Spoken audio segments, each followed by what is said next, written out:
I nearly forgot it was Thursday. So it's good to be with you in this way. For those who might know, and for those who don't, Dan and I have been working on getting our basement finished. And that project started in November.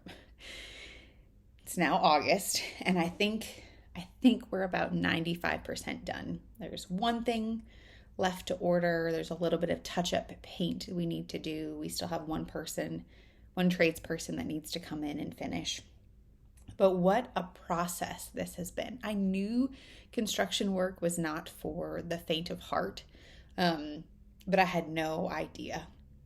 I had no idea the exhaustion you would feel from the decisions, and the second guessing from the decisions, and the waiting for timelines to work up. And quite frankly, I didn't understand the timeline of drywall. I think it's taping and then mudding. Ooh, somebody will correct me on that, I'm sure.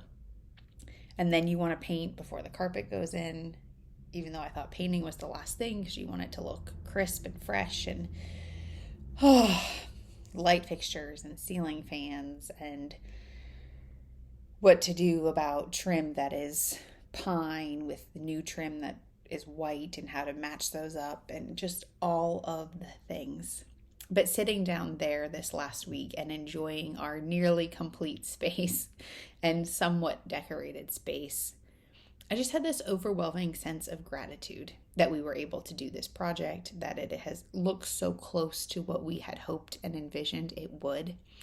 And between the mission trip and a family trip and all the things gearing up for this next school year and all the activities we do between September and April, I just had this overwhelming sense of gratitude, again, for the basement, but also for how God moves us forward and embraces us and offers us all of these opportunities to get things right. Sometimes we pray to God for guidance and deliverance, and it feels like it takes forever, kind of like this basement project, kind of like prepping for connections or Sunday school or confirmation, but how God remains faithful.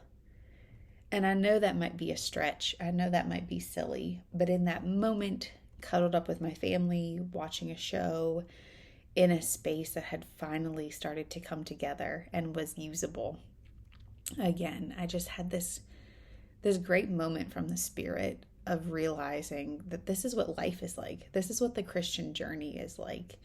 All of these little moments, all of these decisions, all of these choices we make as a church, as a session, as individuals, to bring the kingdom about slowly but surely. So I hope you'll open your eyes to that too in the next couple of weeks. Like I said, Dan and I are gone next week. My sister gets married, so we're out of commission for that. So we will see you again in a few weeks when school has started and we're about to kick off programming.